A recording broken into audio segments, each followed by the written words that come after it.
Welcome to Mindshock True Crime. This is your host, Bruce McGuire. Today we are taking a look at one of the darkest crimes in history. That of the Oklahoma Girl Scout murders. June 13th, 1977, in Mayes County, Oklahoma. And this is quite an infamous case. Some people actually point to this case as being one of the cases that was the pivot of the loss of innocence in America. Back in the 70s, people went missing, people got killed, but these are children, these are campers in the summer. This is just Americana summer gone as wrong as possible. And I don't know if there really was a high-profile case with children being killed at a summer camp in this fashion at that time. It was just unfathomable. And we will be attempting to dissect this case and see if they got the right guy, because there's a lot of funny business in this case in terms of possible police corruption. A lot of these cases that just have not been definitively solved, there is a pattern that there's some kind of police corruption involved, even if it's just one guy protecting somebody. Again, this does not mean the entire department is corrupt. This does not mean that 99% of all people involved aren't good people with integrity. But there's just one or two individuals who just cause problems in preventing these cases from being solved. And sometimes this involves patsies. Sometimes it involves patsies who are criminals and who've committed other terrible crimes, so it's kind of easy to pin on them. However, that's not true justice, of course, especially when the guilty party is still out there. So we will be doing an exhaustive, comprehensive, logical analysis of this case in typical Mindshock fashion. If you enjoy the podcast, find it interesting and informative, want to help support Mindshock and help us get more mind-shocking content out there and keep up awareness in some of these unsolved cold cases, you can donate to our PayPal. Just check the link in the description. Make sure to subscribe to the channel, hit that bell for notifications. Make sure you allow your device to have those notifications come through. You can also become a YouTube member right here on YouTube for access to exclusive streams and chats. Like and share the podcast, Twitter, Facebook, Reddit, Patreon. Patrons do get priority for case topic, logical analysis, co-podcast requests. You could also be a guest in the podcast depending on your tier. Questions, comments, theories, thoughts, suggestions, rebuttals, debunkings of any kind, leave them in the comment section. All right, so there's a lot of moving pieces in this case. It's troublesome. It's a troublesome case. I've been looking into it for quite some time, and obviously due diligence is critical whenever you're examining a case that's simply not simple. This isn't just somebody broke into somebody's house and killed somebody. There's a lot of individuals involved here. There's a lot of testimonies. There's a lot of evidence. There's a lot of issues with the collection of said evidence. There's geographical issues. And there are even testimonies that have been posted on random forums online of people supposedly who were present that have some quite baffling accounts of the timeline here, as well as other potential issues with neighboring camps. This really is as far from simple as a case as one can imagine. The quick rundown, just from the wiki before we get into the deep details: the Oklahoma Girl Scout murders, unsolved murder case that occurred on the morning of June 13, 1977 at Camp Scott in Mayes County, Oklahoma, United States. The victims were 3 Girl Scouts between the ages of 8 and 10 who were raped and murdered. Their bodies had been left on a trail leading to the showers about 150 yards from their tent at summer camp. The case was classified as solved when Gene Leroy Hart, a local jail escapee with a history of violence, was arrested. But he was acquitted when he stood trial for the crime. History: less than 2 months before the murders, during an on-site training session, a counselor at Camp Scott discovered that her belongings had been ransacked and her donuts had been stolen. Inside the empty donut box was a handwritten note stating in capital letters, quote, We are on a mission to kill 3 girls, intent 1, end quote. The director of that camp session treated the whole note as a prank, and it was discarded. I mean, how ominous is that? I mean, that's just another wrinkle in this case where is it really possible that that's a red herring? The discovery of the bodies at around 7 p.m. on Sunday, June 12, 1977, the night before camp started, a thunderstorm hit the area and the girls huddled in their tents. Among them were Lori Lee Farmer, 8, Doris Denise Milner, 10, and Michele Heather Guse, 9. The girls were all residents of Broken Arrow, Oklahoma, a suburb of Tulsa. They were sharing tent number 8 in the camp's Kiowa unit, which was located the farthest from the camp counselor's tent and partially obscured by the showers for the camp. At around 6 a.m. on June 13th, a camp counselor on her way to the shower found a girl's body in her sleeping bag in the forest. It was soon discovered that all 3 girls in tent number 8 had been murdered. Their bodies had been left on a trail leading to the showers about 150 yards from their tent. Subsequent testing showed that they had been raped, bludgeoned, and strangled. A large red flashlight was found on top of the girls' bodies. A fingerprint was found on the lens, but it has never been identified. A footprint from a 9.5 shoe size was also found in the blood in the tent. Between 2:30 and 3 a.m. on June 13th, a landowner reported hearing quite a bit of traffic on a remote road near the camp. So, and we'll be getting into more details, of course, but one has to wonder, why were the bodies left amongst the trail as opposed to just keeping them hidden in the tent where they might have not been discovered until much later? Aftermath, Camp Scott was evacuated and was later shut down.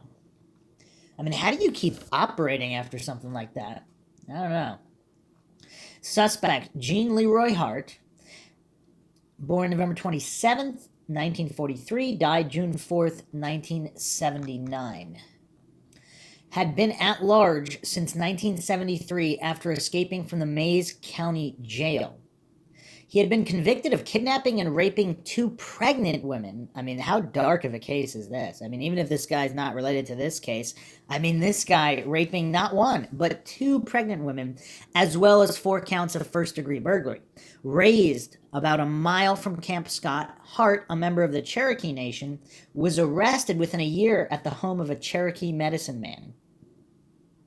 He was represented by Garvin A. Isaacs, a local Oklahoma attorney. He was tried in March 1979, although the local sheriff pronounced himself 1,000% certain that Hart was guilty. A local jury acquitted him. As a convicted rapist and jail escapee, Hart still had 305 years of his 308-year sentence left to serve in the Oklahoma State Penitentiary. I mean, finally, we have some sentences that might reflect what is deserved from raping 2 pregnant women, but... On June 4th, 1979, Hart collapsed and died of a heart attack at the age of 35. Now, okay, all right. Are we getting going with the coincidence stack? See, if Hart died of a heart attack at some old age, okay, that's not surprising. A lot of people die of heart attacks. But this guy named Mr. Hart died of a heart attack at age 35? I mean, that's kind of weird. That's kind of weird. 2 of the families later sued the Magic Empire Council and its insurer for $5 million alleging negligence. The civil trial included discussion of the threatening note and the fact that tent number 8 was 86 yards from the counselor's tent. In 1985, by a 9-3 vote, jurors decided in favor of Magic Empire. Wow. I mean, that's unbelievable. I mean, I don't know what people necessarily wanted them to do, but is it not a fact that the safety of the children was not insured? Now, if you would say, okay, the tent was right next to the camp counselor's tent, and the counselors were somehow, I don't know, some incapacitated, whatever, I mean, you could say that maybe they did everything they could. But as it stands, can people really say they did everything they could to ensure the safety of those children? DNA testing. In 1989, DNA testing was conducted that showed 3 of the 5 probes matched Hart's DNA. Statistically, DNA from 1 in 7,700 Native Americans would obtain these results. In 2008, authorities conducted new DNA testing on the stains found on the pillowcase, the results of which provided inconclusive because the samples were too deteriorated to obtain a DNA profile. In 2017, $30,000 in donations were raised by the sheriff in order to do new DNA tests using the latest advances in testing. Legacy Richard Guse, the father of one of the 3 victims, went on to help the state legislature pass the Oklahoma Victims' Bill of Rights. He also helped found the Oklahoma Crime Victims Compensation Board. Another parent, Sherry Farmer, founded the Oklahoma chapter of Parents of Murdered Children, a support group. And it's so sad that this is even that there's even more than one. It's just, that's the nature of true crime. Humans just are not always so nice, and some of them just sink to new depths with these attacks on children. It's just, and pregnant women. This is, wow. This is just dark all across the board here. But obviously they deserve justice, and it seems like they did not get it. So here's the problem with the original DNA testing. I don't know how specific I'm going to get, but let's say the deteriorated sample didn't appear as deteriorated, and so the DNA shows that it's 1 in 7,700 Native Americans would match that DNA. So here's the problem. How accurate was even the initial test? Because what if that's not true? We've seen this in other cases where people have been convicted on DNA matches, even more damning than this 1 in 7,700, and it turned out that it wasn't them because the DNA test was faulty. Now, on paper, the parameters state 1 in 7,700. How do we know that that's actually true, though?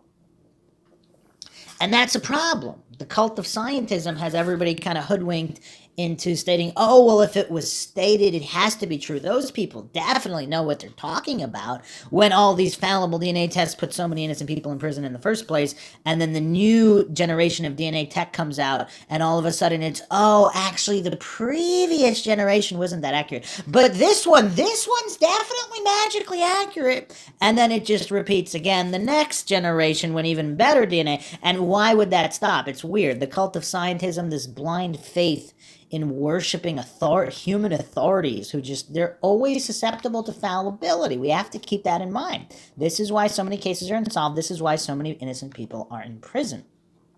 And this is why there's so many problems in the world in general, just the cult of authority worship and not understanding that humans are fallible.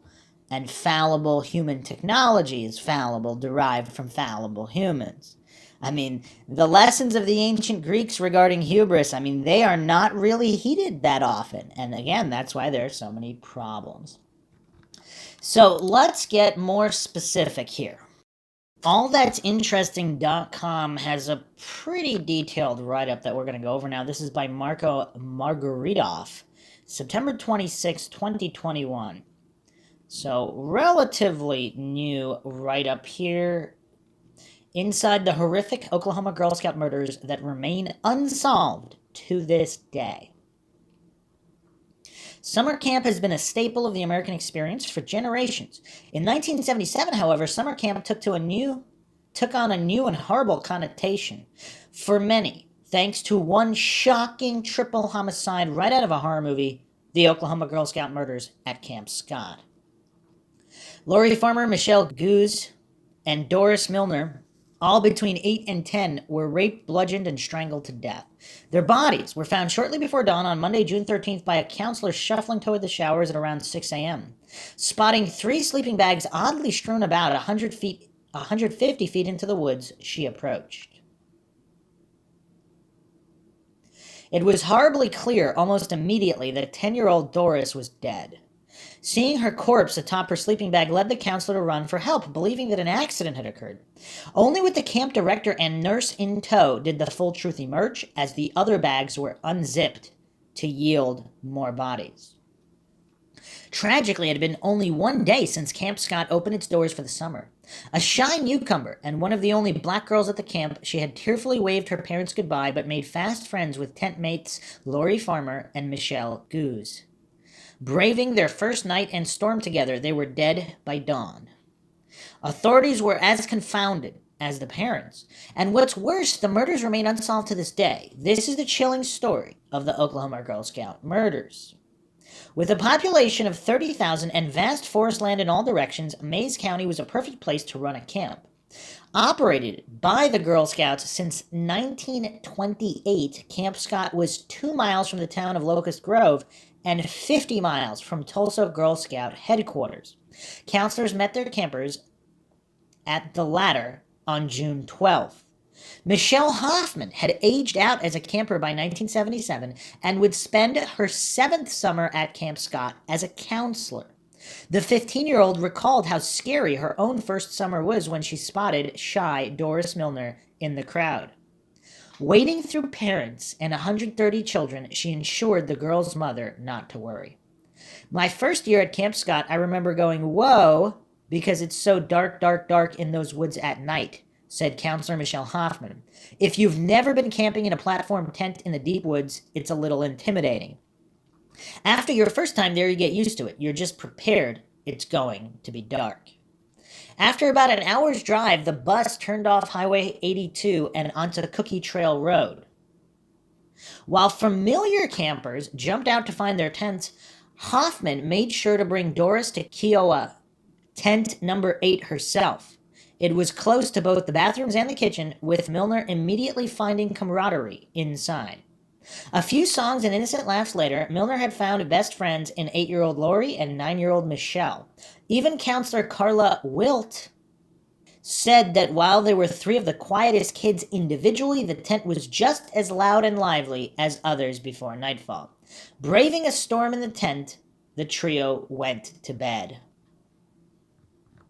I'm going to interject a point right now, and we'll get back to it later, but some believe the screaming in their tent was heard, and it was them being killed. But the counselors just assumed it was screaming girls telling ghost stories or whatever, playing around, goofing around, because they could never, obviously, the first thing on their mind was not somebody's going into the camp and killing them, but that's just all details, tragic details, that might be critical in establishing an exact timeline, but we'll get to that later. While news reports at 8 p.m. varied from freak accident to foul play, authorities at the scene were already aware of the macabre truth. It was Carla Wilt herself who found the bodies, with the subsequent crime scene revealing its vicious nature to police. Farmer and Guse were beaten to death, and Milner strangled. 2 of the girls had been raped and the other sodomized. It remains unclear who suffered which, while it was glaring that one had been treated differently from the others and not stuffed into a sleeping bag. In the meantime, buses brought all other campers back to Tulsa, where parents breathed sighs of relief at 2:15 p.m. Police interviews revealed that there had been eerie noises in the night.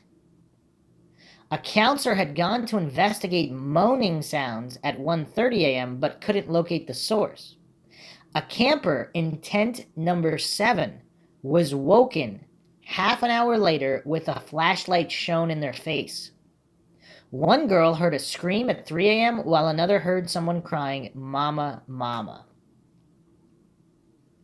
A nearby landowner had heard quite a bit of traffic on a road near Camp Scott between 2 and 3 a.m. Okay, so here's the thing. You have a dark, stormy night with loud and boisterous girls. Okay, so how much of these details are related to the crime, how much is not? And we're going to get back to the camper in tent number 7, who woke up with a flashlight in their face. Supposedly, this might have been a woman, and we're going to get into theories that this was not a single perpetrator, and that there possibly could have been 2 or 3 perpetrators, one of which might have been a woman. Now, some believe this is all just conflation, and for whatever reason, the counselor that shone the flashlight in the girl's face didn't want to come forward, but other accounts state that it might have been an older woman. So, Again, the crying of mama, mama, I mean, what could that have been? So there's a 3 a.m. scream. Someone else is crying for their mom. Now, how often does that happen? Does that happen every night? In which case, perhaps this is not related. However, there's a 3 a.m. scream, and if it really can be determined, see, how do they determine all these times exactly? Because, again, they probably didn't have cell phones on them in 1977 that they could just glance at. And even if they did, even now with cell phones, in certain extreme situations, you're not necessarily going to be glancing at your phone, so you might not necessarily know exact minutes and timelines. But continuing on here, the crime itself was covered in blood, seemingly wiped around with a mattress and towels. Footprints inside and outside the tent were found, but differed in size. Duct tape, cords, and flashlight were left behind. And that's weird in and of itself, because why would you, I mean, how hard is it to bring a flashlight with you? Unless the perpetrators were possibly disturbed by others, but we'll get into those theories later as well. While authorities found a print on the lens, they failed to identify it. Most disturbing was the notion that these murders had been planned for months, as a counselor's ransacked cabin in April yielded a note that read, "We are on a mission to kill 3 girls in tent 1, signed the killer." The killer. Singular. The camp director treated it as a joke. And that's one of, I mean, this is really tough in this case to write that off. Because how can you definitively state that's not related? So they got are they tent number 1? Did they get the tent wrong? Did they mean in a tent, in one tent, in tent 1? Regardless, it specifically states that they want to kill 3 girls. That's kind of weird. That's kind of weird. While Sheriff Glenn Weaver claimed to have found the murder weapon on June 16th, District Attorney Sid Wise, how wise is he, almost immediately denied as much. See, this is weird too, because if the sheriff is possibly involved or covering for somebody, would he announce that there was a murder weapon? Is there some kind of planting? Are there switcheroos with DNA samples? It's just kind of weird. I mean, we're going to be getting into this timeline further, but already there's so many oddities and anomalies jumping out. It's tough. I mean, this is really, really a tough case. Ultimately, police dogs located a cave 2 miles from the camp that held a flashlight battery, glasses seemingly stolen from camp, and photos of women they were able to link to a man named Jean Leroy Hart. Now, here's the thing. Ominously, the wall of a nearby cave read, quote, "The killer was here. Bye bye, fools. 77-6-17. So 4 days after the murders. But here's the thing about this. If this is kind of a known cave or whoever, is it possible that there could have been vagrants or thieves, 1 or more in that area, who might have stole stuff from the camp, but they're not murderers? Again, let's not fall for these false dichotomies. Just because a cave was used by somebody doesn't mean it was used specifically, exclusively by the perpetrator. But the inscription on the cave, so, I mean, that's kind of weird. Was it written in Jean Leroy Hart's handwriting? Were they able to determine that? We'll get into that further. Or was it somebody trying to frame him? Jean Leroy Hart is tried and acquitted of the murders. March 30th, 1979. Convicted of rape and kidnapping, Gene Leroy Hart had escaped Mays County Jail in 1973. Police believed the local Cherokee community had been sheltering him ever since. With the help of 40 FBI agents and $1.25 million, police tracked him down at a Cherokee cabin April 6, 1978. It had been the largest and longest manhunt in Oklahoma history. While Hart had indeed been hiding among fellow Cherokees, members of the American Indian movement argued Sheriff Weaver had been trying to find a scapegoat among their tribe to pin the murders on. Nonetheless, Hart was transported to Oklahoma State Pen and charged with 3 first-degree murders. The trial, from March 19th to May 30th, 1979, saw the prosecution argue Hart's eyeglasses were stolen from the camp and that hair found on the duct tape resembled his. What do you mean resembled? Do they still not have it? Can't they DNA test that? The defense, meanwhile, claimed the glasses had been taken from Hart's previous rape victims, which Hart admitted, and that Weaver planted the rest. And regarding planting, some people believe law enforcement in certain cases protects one of their own with the planting, but we have to also keep in mind, especially in high-profile cases, law enforcement officers or sheriffs, what have you, they might plant just to get the case closed, not because they're protecting somebody, not because they know who really did it. They just want to close the damn case. With waitress Dean Boyd testifying that she'd seen a nervous man at her diner 15 miles from Camp Scott on the morning of the killings, an alternative suspect emerged. Identified as William Stevens, the man was a convicted rapist who an 11-year-old camper had even seen on Camp Scott grounds days before June 13th. And again, it doesn't state this here, but I would be curious to know if handwriting samples the witnesses that saw the note, the inscription in the cave between William Stevens and Hart, as well as any other suspects they might have had. Stevens' friend, Dwayne Peters, not only claimed that he had loaned him the flashlight found at the scene, but that Stevens admitted the killings to him in October 1977. Ultimately, however, a jury of 6 men and 6 women deliberated for 5 minutes before finding Jean Leroy Hart innocent on March 30th, 1979. He died of a heart attack on June 4th, 1979. Age 35. Wow, Mr. Hart dies of a heart attack, aged 35. It was only in '89 that DNA testing of semen samples found at the scene showed that 3 of the 5 probes matched Hart's DNA. The Farmer and Milner families unsuccessfully sued the Magic Empire Girl Scout Council in 1985, while Farmer opened a Parents of Murdered Children chapter in Oklahoma. In the end, Camp Scott shuttered its gates and never welcomed anyone again. Now part of the pantheon of unsolved murders, the horrid crimes at Camp Scott remain poured over by amateur sleuths hoping to find the truth. So a lot more info gone over there. But it's weird though, because do they have that hair, and can they still DNA sample the hair? And again, is there more than one individual involved? Alright, so let's go into the details here. GirlScoutMurders.com has some very detailed information. So let's look at the timeline here.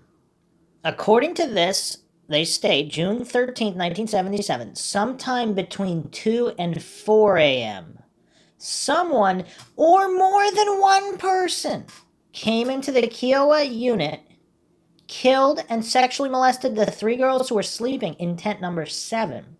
The perpetrator or perpetrators carried the bodies to a location about 150 yards from their tent. The 3 girls were Michele Guse, Doris Milner, and Lori Farmer. And I don't know how many theories adequately explain why they were carried 150 yards away from the tent. Unless they were trying to dump them somewhere in the deep woods where they wouldn't be found at all, but then why abandon, or if they were spooked off by someone else, perhaps.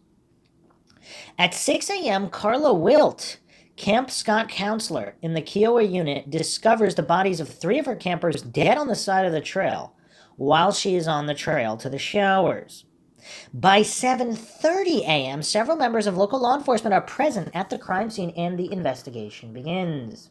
Approximately 10 a.m., Camp Scott is evacuated without telling the other campers why they are heading back home after only one night of summer camp.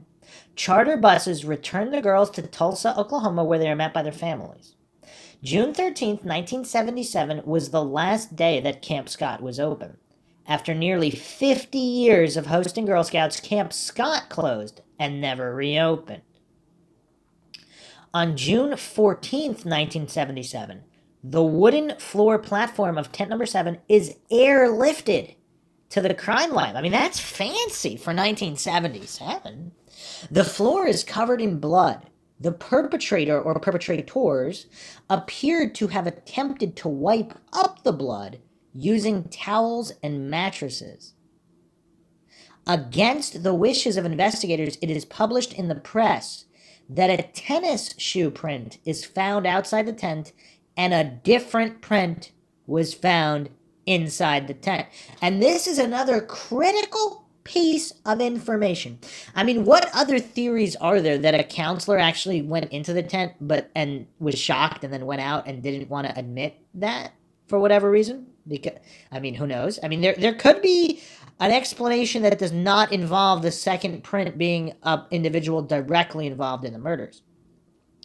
But that's definitely a major, major issue that would need to be rectified for a suitable explanation of the crime. Also, is it weird that the perpetrator or perpetrators even attempted to wipe up the blood and mattresses? I mean, what were they? Did they really think they could wipe up all the blood? I mean, that doesn't make a lot of sense either.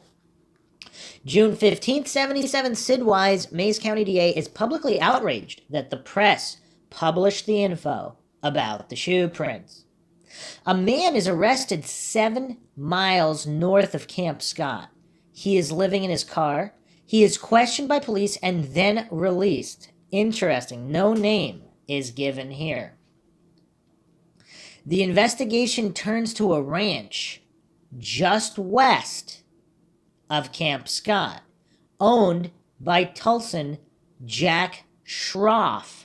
Schroff had had items stolen from his cabin, which may have a connection to the murders. It is announced that highly trained tracking dogs will be coming into the area from Pennsylvania. The press nicknames these dogs the Wonder Dogs. For the first time, the name of Jean Leroy Hart is mentioned as a possible suspect. Hart escaped from the Mays County Jail 4 years prior to the murders and has been on the loose ever since.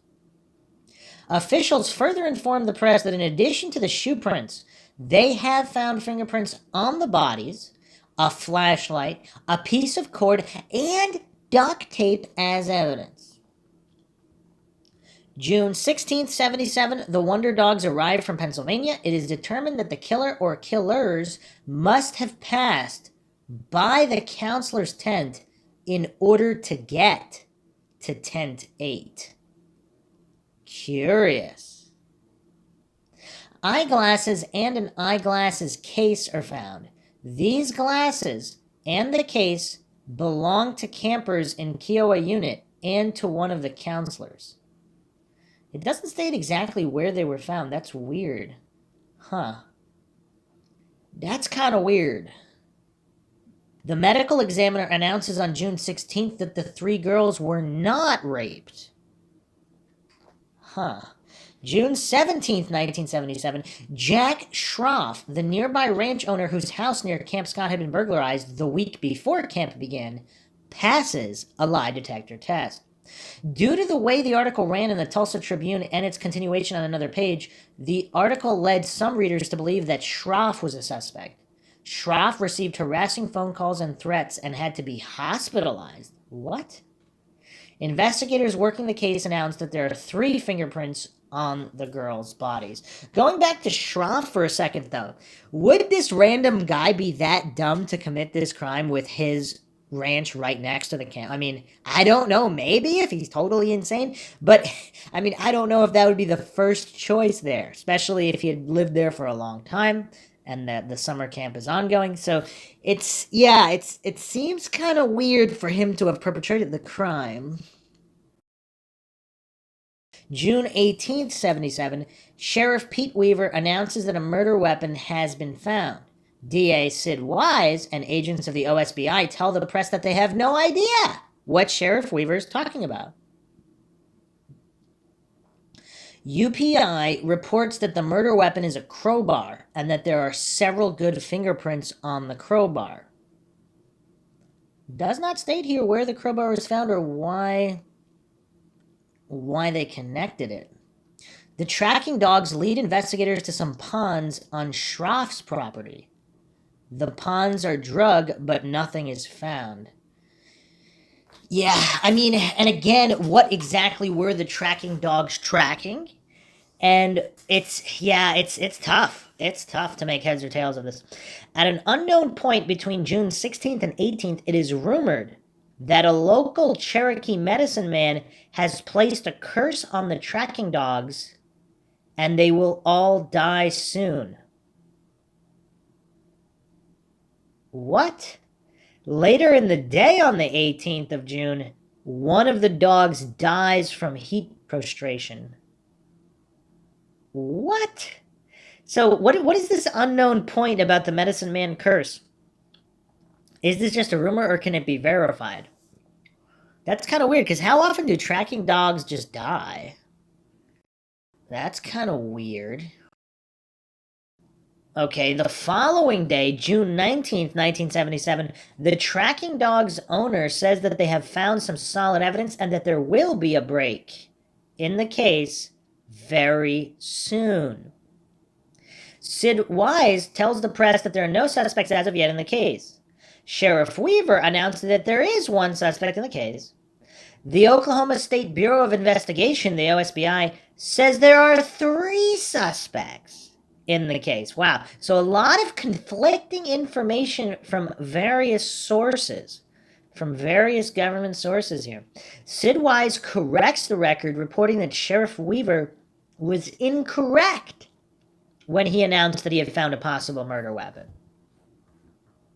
June 20th, in a complete reversal from the previous day's announcements, DA Wise publicly states that there are, quote, several suspects in the case and a mountain of evidence, end quote.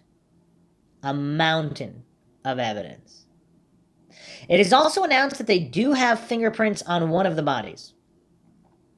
One of the 2 wonder dogs, Harris, without explanation, ran out into heavy traffic and was struck and killed by a car.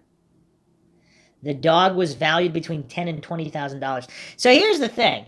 So within 2 days of this alleged curse, 2 dogs are already dead. I mean, this is kind of weird.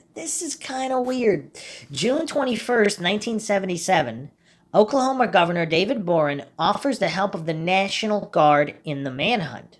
Another suspect is added to the list. Law enforcement identifies him only as Mike. He was apparently a camper, camping alone in the area near Camp Scott.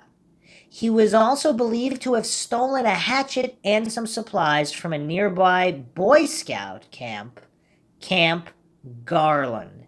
And we'll be getting into Camp Garland later for some other theories, some of which are also quite dark. Some believe that Boy Scouts went into the camp and did this deed, and that there was some kind of cover-up in play after the fact. But let's just continue with the timeline here. June 22nd, 1977, officials announced that 2 photographs were found with 3 women pictured in them. Some officials tell the press that the photos were found near the bodies. Other officials are telling other press outlets that the photos were found in a cave about 2 miles from Camp Scott. Sid Wise announces a media blackout because he feels the press is portraying the investigators as being involved in infighting. Also on this day, the forensic experts say that there is only 1 good fingerprint on one of the bodies. The other prints are smudged. The good fingerprint is picture perfect according to one source. June 23rd, 77, officials disclosed that the 2 photographs which were found were developed by Gene Leroy Hart while he was working in the photo lab at Granite Reformatory. A man believed to be Gene Hart is reportedly spotted near Camp Scott. This report launches a full-scale search for the suspect. So on June 23rd, 77, Hart is allegedly spotted near the camp. Weird. June 24th, 77, 200 members of law enforcement and 400 volunteers surround a 4-mile area near Camp Scott. The volunteers were not supposed to have guns, but many did anyway. Police arrested some volunteers for being drunk. A few volunteers were arrested for possession of marijuana. Members of the American Indian Movement arrived in order to monitor this posse. June 26, 77, most all of the 200 lawmen who have come to the area to assist in the manhunt leave on this day. Wow, this is weird. So there's also a report here. This is from newspaper article June 28, 1977. Heat sensing devices used in the search. So apparently there were heat-seeking instruments. In 1977. Interesting. Wow. Okay. So they blamed the lack of success on the instruments on the weather. June 28th, Sheriff Weaver says that there will soon be a $14,000 reward offered in the case. June 29th, the FBI moves 40 agents into the area to help in the investigation. June 30th, 77, Jean Hart's mother, Ella Mae Buckskin, tells the press that she is regularly being harassed and that Sheriff Weaver planted the photograph to be found to implicate her son. According to Mrs. Buckskin, Weaver is doing this because of growing pressure to have a suspect. The FBI makes the claim that they have proof that Hart was in the area during the murders. They don't really state what this proof is. July 1st, 77. Law enforcement leaves Camp Scott, saying that all evidence from the camp area has been gathered. July 5th, a man matching Hart's description is spotted in the search area. The tracking dogs are brought in quickly to try and track down the person. Almost as soon as the dogs pick up on the scent, they suddenly lose it. This is all really strange. And why? So Hart continues to be spotted in the area. Is this a case of a guilty perpetrator coming back to the scene of the crime? Or is this a case of someone who thinks they might be implicated, but why would they, either way, why would they come that close to the scene of the crime? It's weird. July 6th, Oklahoma State Medical Examiner releases the autopsy on the 3 victims. OSBI Director Sheriff Laird calls a press conference, announces that there are no fingerprints on the girls' bodies. In his press release, he curiously says, quote, what was thought to be fingerprints are not fingerprints, end quote. And he elaborated no further on the topic. He concludes the press conference with another rather unusual statement, quote, I would say with certainty that Hart is guilty because I would not say with certainty that any person who has not yet been tried were guilty. But we do have a great deal of evidence in this case that points to his guilt, end quote. Okay, that doesn't make a lot of sense. But it's weird because before they were saying there's picture-perfect fingerprints. So this smells of a cover-up. Because unless we believe that all these people are just complete incompetents, like they have no competency, they don't know what a fingerprint is, because there's multiple reports of fingerprints and then later reports of picture-perfect fingerprints. So not just fingerprints, but one print being picture-perfect. The others maybe not perfect. So does this smell of a cover-up? Did the fingerprint match someone who they didn't want it to match? This is another one of these wrinkles that's just, it's hard to ignore. The fingerprint flip-flopping by law enforcement. Just really weird. July 29th, 77. A private security team looking after Camp Scott sees what they think is a person in the woods. After coming back from investigating, they find a pair of Denise Milner's shoes and socks wet in a bag on the steps of the camp director's house. Okay, so we are firmly in Mindshock territory. This doesn't make any sense. And there's even a Tulsa Tribune article here. Shoes mysteriously appear at Scout death scene. Why would Denise Milner's shoes and socks be put in a bag on the steps of the camp director's house? Because, I mean, if these are at the police crime lab, I mean, that's one thing, but apparently if they were never found in the first place, were they brought there? I mean, that doesn't really...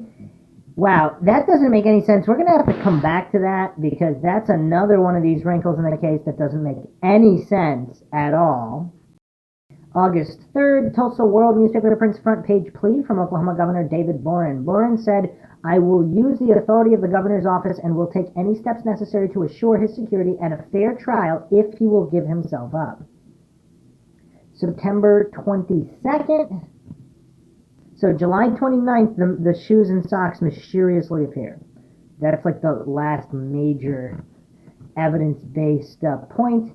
Now we're on September 22nd. Two of the families of the victims file a $3 million lawsuit against Magic Empire Girl Scout Council. October 1st, $5,000 reward offered for info leading to the arrest of Jean Hart. The reward is made available by a group of prior residents calling themselves Drug Awareness Incorporated. Okay, interesting.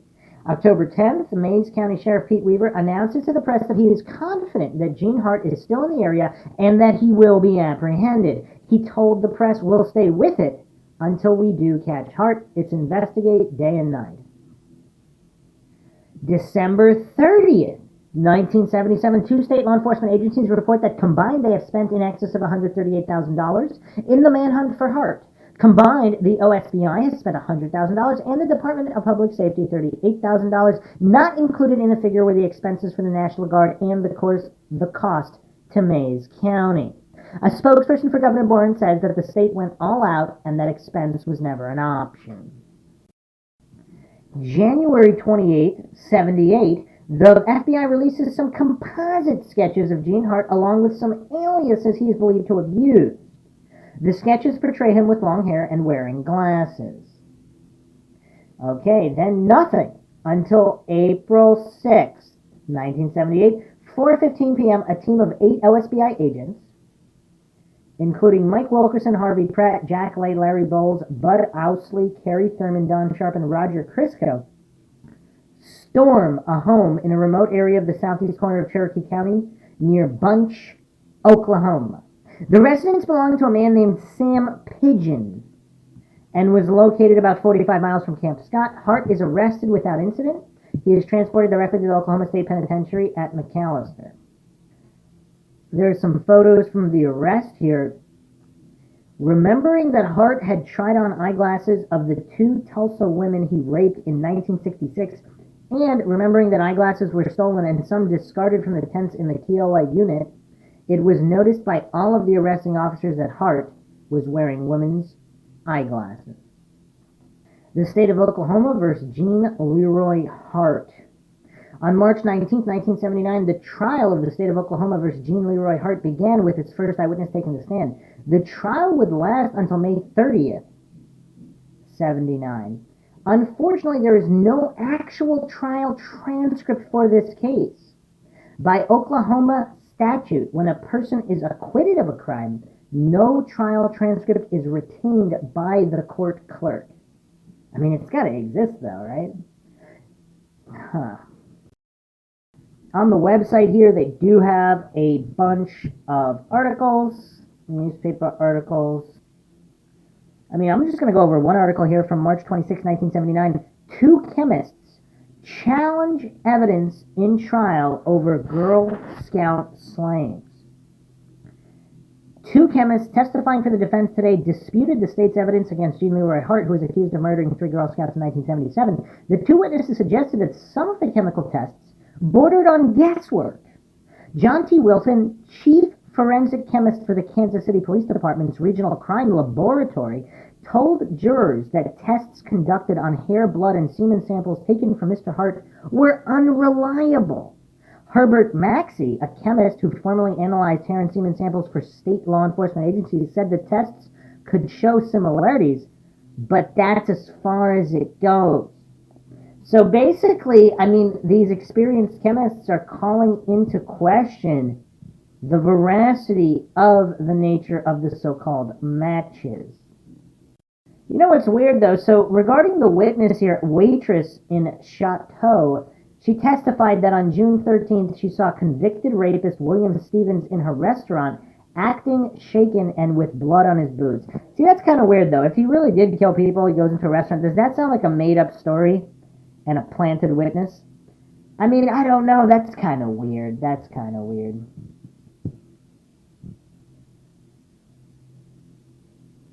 There's also a photo here of Hart with his hands on his face, supposedly crying after the reaction of not guilty.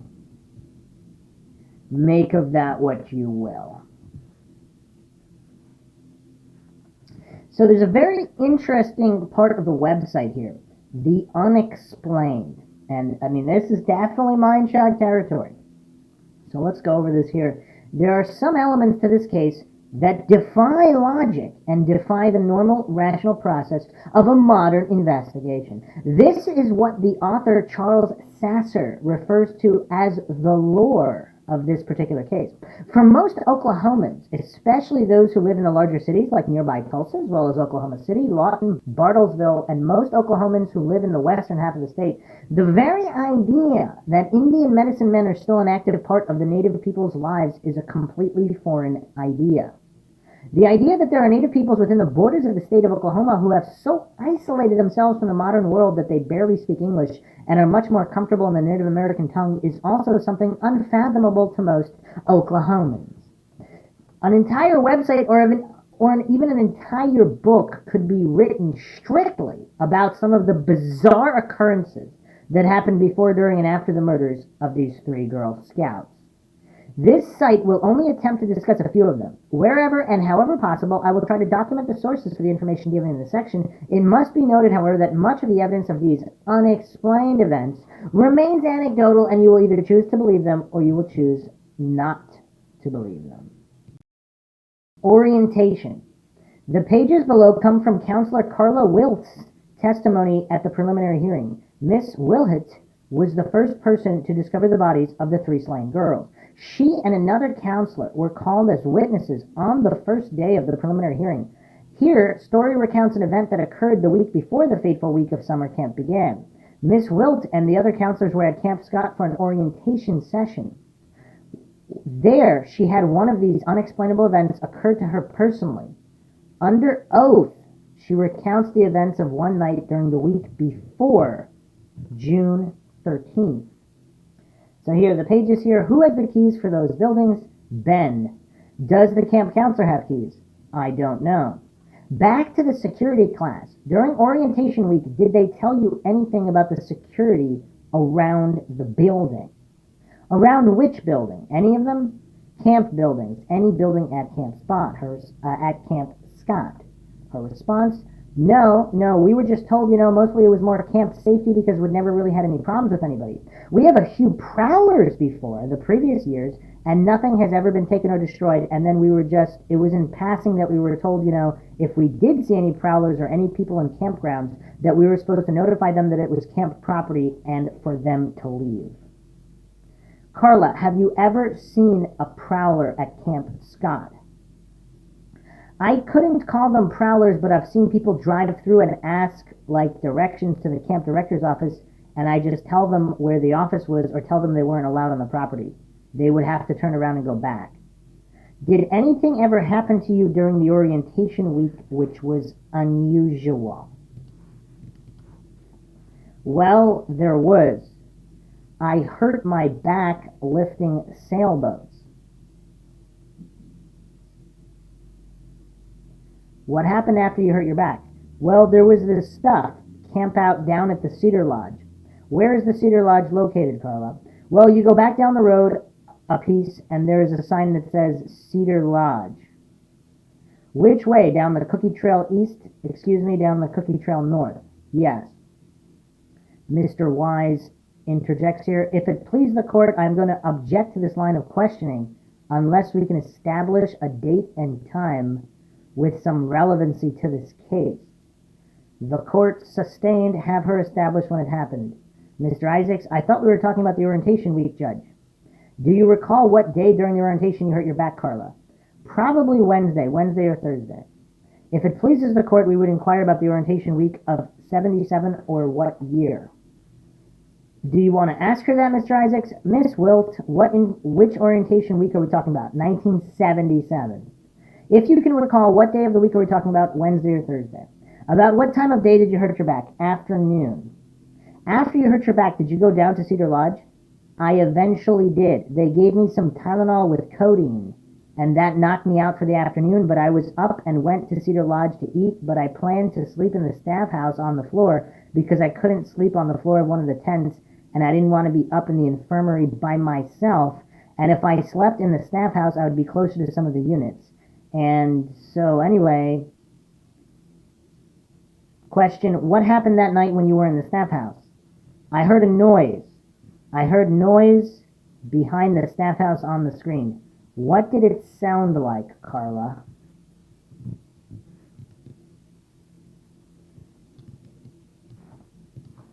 It was just a scratch, like somebody rubbing up against it. And I figured there was somebody behind there, like a camper or something, and they were going to, last night's surprise. Could you tell if the person was man or beast?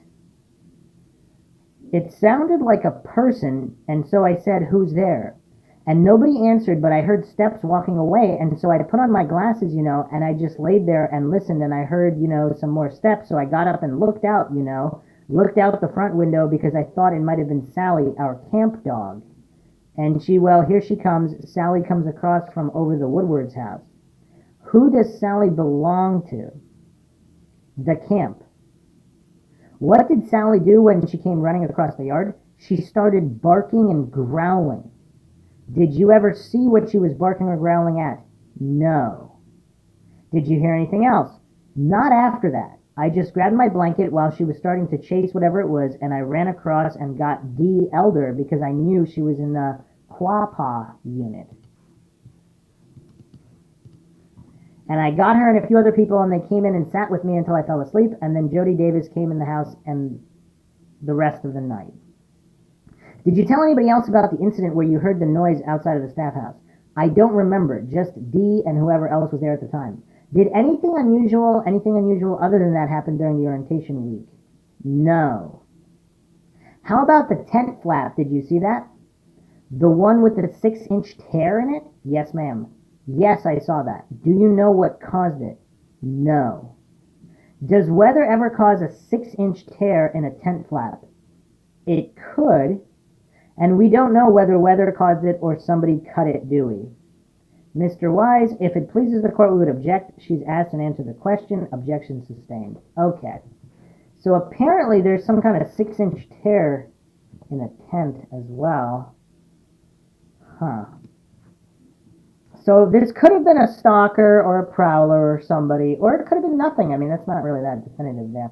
Alright, so let's move on to the shoes. The magical shoes mysteriously reappearing at the death scene. So this article, quite curious, the Tulsa Tribune, July 29th, 1977. Shoes mysteriously appear at Scout death scene by Jack Weimer. Locust Grove. A pair of tennis shoes with the handwritten name of slain Girl Scout Denise Milner on them was found early Thursday on the front steps of the building used as a command post at Camp Scott, where she and 2 other scouts were killed June 13th. The shoes were found by security guards as they returned from a search of nearby woods called after one man reported seeing the silhouette of a man. They weren't there an hour before, said R.C. Cowherd, owner of the Guardian security company hired to guard the camp. Whoever is out there must have come back and put them there. The bodies of the Milner girl, 10, Lori Lee Farmer, 9, both of Tulsa, and Michele Guse, 8, of Broken Arrow, were found beaten and sexually molested about 150 yards from their tents their second morning at Camp Scott. Jean Leroy Hart, 33-year-old escaped rapist from Locust Grove, has been charged in the killings, but law enforcement officers say there is no evidence that the person in the woods near the camp is Hart or is connected with the killing. The bizarre shoe development has led officers to place more credibility in the theory that someone, possibly the scout killer, is stalking the grounds near the murder scene. 3 nights this week, guards have reported seeing a person in the woods near the camp. Tracking dogs appeared to find a hot trail each night, but lost it each time. No one has been found. Thin strands of thread tied by investigators between trees near the murder scene have been found broken, and footprints have been found in the sand spread across several trails there. Okay, so to all the coincidence theorists who think that people are just mistaken or seeing things that aren't there, I mean, they actually tied thread between trees to see if people would be stomping around in there. That's weird. And then the footprints as well. This is actually really bizarre. Ted Limpke, Oklahoma State Bureau of Investigation agent in charge of the investigation, said this morning he had not seen the shoes and could not speculate whether the shoes belonged to the Milner girl or had been placed there as a prank. If it is a joke, it's a very unfunny joke, Limpke said. Asked if OSBI agents might have left the shoes at the campsite, Limpke responded, "We aren't missing any evidence." The shoes, which were found with a pair of socks in a heavy plastic bag, were picked up by OSBI agents Thursday afternoon and taken to the state crime lab for testing. Mays County Sheriff Pete Weaver suggested the shoes may have been used to scent the tracking dogs brought into the case and were left by OSBI agents when they left the camp. Really? They never returned them, but the guy said they weren't missing any evidence. And did they have those in evidence in the first place? Why are none of these questions answered? Tom Kennedy, deputy director of the OSBI, said today 2 pairs of shoes with Denise Milner's name on them are in the evidence files at the Oklahoma City Office of the Crime. Any shoes that might have been found Thursday were not there the day we originally investigated the case. I'm sure we never have seen these shoes before. They are not part of our evidence, Kennedy said. What? Okay, so these were not used to track? This is really weird. Milner said today she sent 2 pairs of shoes with her daughter to camp, but said she was told one of the pairs was missing. Okay, the plot thickens. When we got her stuff back, we were missing a pair of tennis shoes, 2 pairs of socks, a blue blanket with a monogram, and 2 cans of insect repellent. The OSBI, however, claims to have both pairs of shoes in the Oklahoma City laboratory. Mrs. Milner said she has no idea where the 3rd pair of shoes might have come from. Okay, so they had 2 in evidence, and this is not part of the 2. Mrs. Milner said 1 pair of socks missing from her daughter's belongings was pink and the other pair was yellow. Weaver said the shoes are merely one inexplicable incident that indicates that someone is walking around the camp area day and night. The guards have found doors standing wide open that they closed and bolted just 30 minutes before, Weaver said. It's just getting spooky up there. Officer said whoever put the shoes in the camp risked getting killed Thursday morning. He might have been shot, one officer said, but even if he was just captured unharmed, we would have a heck of a lot of explaining to do about the murders and where he got those shoes. OSBI agents said they found at least 1 pair of shoes with the Milner girl's name on them the day the bodies were found and took them, with other evidence from the slaying scene to the crime laboratory in Oklahoma City. Agents now are trying to determine if the Milner girl had 2 pairs of tennis shoes with her at the camp. But the mother just said she did. She sent 2. Cowherd, who has spent much of the past 3 weeks guarding the camp himself, said the shoes were in a bag that was not an OSBI evidence bag. He said both the shoes and socks were wet. We didn't take the shoes out of the bag yesterday, but my daughter was there and she's a former Girl Scout. She said campers usually write their name on the inside of their shoes, and when she pressed the plastic against the shoes, she could read the name, Cowherd said. Officers have requested that all persons stay away from the camp. Some of those guys, officers and guards, are a little goosey. Someone could get hurt walking around up there, one officer said. Cowherd said he will step up the manpower from his organization, and Weaver said deputies will spend the next several nights at the camp. Whoever it is out there must want to get caught or killed, Cowherd said, because he's all over the place.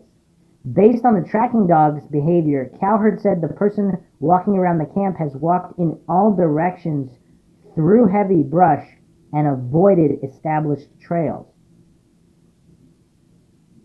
Cowherd said a dog, which apparently had been clubbed during a massive search of the woods 3 weeks after the murders, has acted strangely during this week's searches. He gets excited when they first get on the trail, and then he goes after it, but when they get real close and the trail gets real hot, he stops and quits while the others go on tracking. He might be remembering something. Weaver said even though he has no evidence that the person in the woods is the killer, he wants to catch whoever it is. The guy out there, killer or not, is crazy and we want him, Weaver said, and he is hampering the efforts of law enforcement.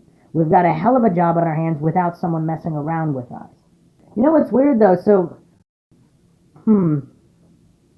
So these guards are locking and bolting doors, so can these doors be opened without a key? But continuing on the website here, this is not where hints of supernatural involvement begin, but it is the point where people who are unassociated with the case, the security guards, are presented with such a scenario. After having seen what they thought was the silhouette of a man out in the woods, they went to investigate. As they returned, they found in a sealed plastic bag a pair of shoes with the name Doris Milner written inside of them. Also in the bag were a pair of pink socks. Both items were wet, and the bag was not an OSBI evidence bag. The stairs were ones that the security team frequently used, so the bag was placed on the steps in the hour that the guards were out investigating what they saw in the woods. The tracking dogs have been called in at other times when the guards believed they had seen a man in the woods lurking around the camp. The dogs would find the scent, take off running, and then would usually end up in a field outside Camp Scott, but near the Kiowa unit. The dogs on more than one occasion would simply lose the scent, start turning in circles, looking upward, as if the scent or the person they were chasing had simply ascended upwards and disappeared. The security team began tying thin threads between trees where they would see the man walking in the woods, and the next day those threads would be broken. Wow, this is all really, really bizarre. I mean, the other thing is, so supposedly none of this info is ever brought up ever again. Were those shoes tested in the DNA in the lab?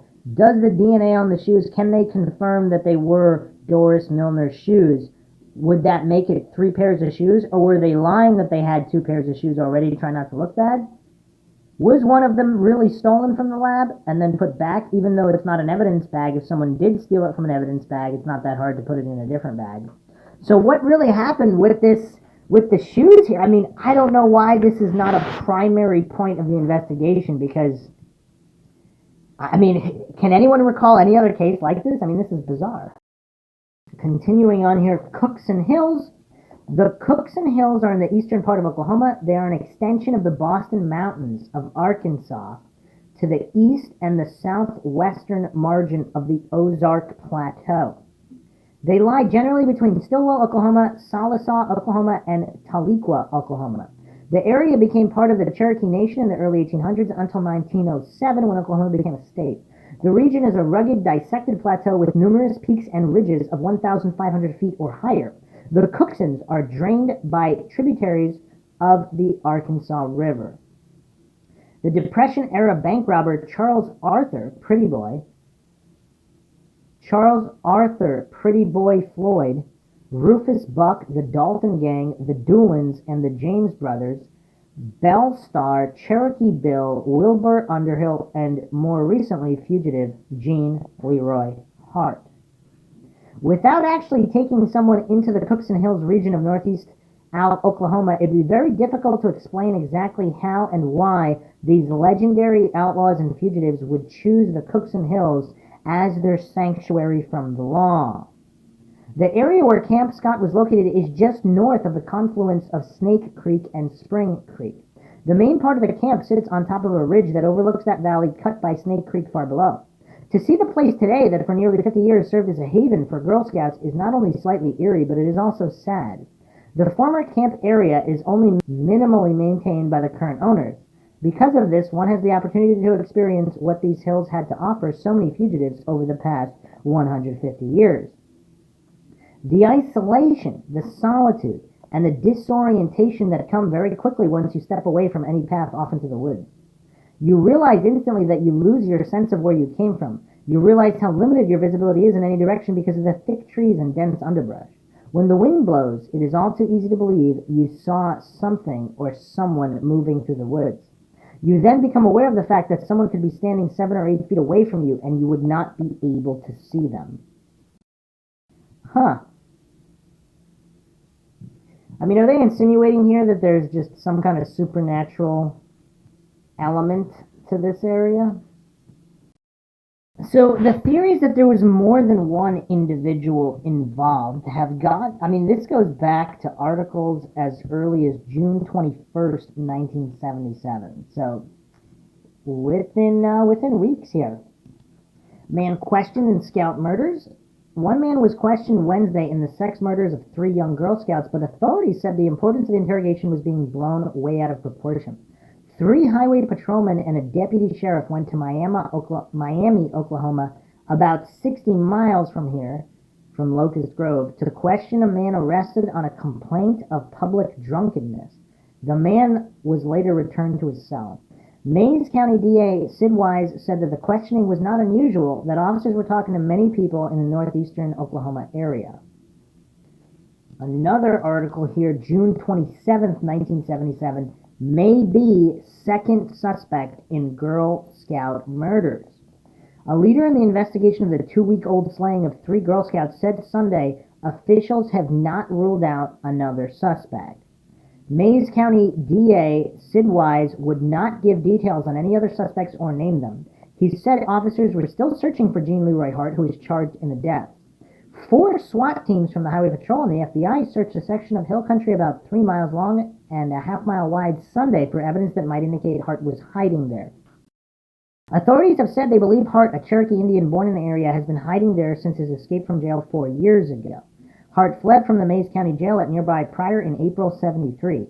He had been brought to the jail from the McAllister prison, where he was serving a 140-year sentence for rape and kidnapping to appear as a witness in another trial.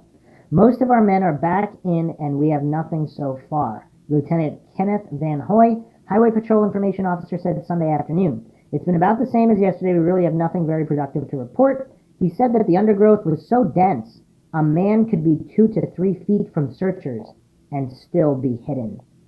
Roving patrols keep watch at night over the tree and brush-covered rolling hills near Camp Scott, where Lori Farmer, 8, Michele Guse, 9, and Doris Denise Farmer, 10, were found murdered and sexually assaulted June 13th, Van Hoy said. Van Hoy said the search would continue until it was determined Hart was not in the area. Another article here, other suspects possible in Scout murder case, June 27th. At least one person besides fugitive Jean Leroy Hart is being considered a possible suspect in the slayings of 3 Girl Scouts, sources close to the investigation say. Another article here from April 19th, 1979, 2 years later, Daily Oklahoman. Fellow inmate relates Stevens' story of killing Girl Scouts, OSBI report says, by Judy Fawcett. Saying he first studied Camp Scott as he once studied an enemy camp in Vietnam, Kansas convict William Alton Stevens allegedly told a friend he selected a tent most isolated from the rest before killing the 3 Girl Scouts inside, according to a statement contained in an Oklahoma State Bureau of Investigations report. The report, dated January 6, details a January 3rd interview by OSBI agents Larry Bowles and Tom Puckett with Dwayne Peters at a Kansas prison, where Peters and Stevens are serving life sentences for the rape, robbery, and kidnapping of a Garden City school teacher. 3 days later, the agents also interviewed Stevens at the prison and quoted him as denying both the slayings and the alleged confession. I mean, how could he deny the... Wait, what? Oh, well, I guess... Well, if he's making up the confession, then he's automatically denying the slayings. Unless the slayings... Okay, yeah, that doesn't make any sense. Attorneys for Gene L. Hart said Stevens was the actual slayer of the 3 Girl Scouts killed June 13, 1977, in the successful defense of Hart last month. Peters is quoted as telling the agents that Stevens admitted slaying the Scouts while The two men were driving around in Stevens' car near Okmulgee Lake in October of 1977, drinking beer and smoking marijuana. Still quoting Peters, the report states Stevens further stated that he had been working on an oil drilling rig near the area of Camp Scott, and having been reared in that area, knew that the Girl Scouts would be coming to Camp Scott and the date they would arrive. Stevens allegedly surveyed the Camp Scott area as he said he once did an enemy camp in Vietnam, selecting a tent most isolated from the rest, the report states. Stevens didn't go into minute detail with Peters of the actual killings, but did say he covered the lens of a flashlight with strips of tape and cut a small hole in the tape so a small amount of light would be emitted. He entered a tent and then showed Peters how he placed his hand over one of the girl's mouths to silence her after she awoke, but never mentioned the use of any weapon, nor did he say where or how the Girl Scouts were actually killed or what was done with their bodies. The OSBI report quotes Peters as saying he refused to believe Stevens until he saw him abduct a woman, beat, and rape her. Peters told the agent Stevens had borrowed a flashlight from Mrs. Joyce Payne shortly before the Girl Scouts were killed, and described it as a 2-cell silver flashlight. He also drew agents a picture of it, the report states. The flashlight Mrs. Payne identified during her testimony at Hart's trial as being the one she loaned to Stevens is a red plastic lantern-type light. Stevens, a former resident of Seminole and Okmulgee counties, told agents he was unfamiliar with the Camp Scott area, had never worked in an oil drilling rig in the area, and never owned a flashlight like the one found at the camp, and had never heard of Camp Scott before hearing about the killing. I mean, couldn't that be verified, though? I mean, another point that I didn't bring up earlier, whoever's stalking the camp, if it really is a Native American, I mean, they're renowned for their tracking. Would they really be tripping over threads in the woods or leaving footprints? I mean, I don't know. Again, not necessarily obviously not all Native Americans, particularly in 1977, would be good trackers, but just in general, I mean, I don't know. There's just, there's a lot of problems here. Here's another interesting article from the Daily Times, June 12th, 1996. So almost 20 years later, specific grand jury petition to be filed. Ted LaTurner said today he planned to file an ascended grand jury petition which is so specific it will name the names of the two men he alleges were in the death tent and directly responsible for the murder of 3 Girl Scouts at Camp Scott 19 years ago. And apparently Judge opposes this. Judge James Goodpaster is not in favor of a grand jury. Wow, that's kind of messed up, because a jury took less than 5 minutes to acquit Jean Leroy Hart. LaTurner claims to have an eyewitness who was in the death tent with 2 other persons, one in prison now, the other who died in prison later, who were directly involved in the murder. LaTurner claims the eyewitness told his story to law enforcement when the initial investigation was conducted, but that law enforcement only wanted to hear about Jean Leroy Hart. That's really messed up. And also allegations of refusing further interviews, like in terms of the investigation. Here's another article, July 8th, 2002, where the names are named. So, in addition to Jean Leroy Hart, the names are revealed here. We have Sonny James, Frank Justice, and Bill Stevens. Bill Stevens, of course, we did mention. So this article here, County's wanted grand jury in 1996 from the newspaper called The Paper, July 8, 2002. LaTurner's petition named 3 possible suspects in 77 Girl Scout murders.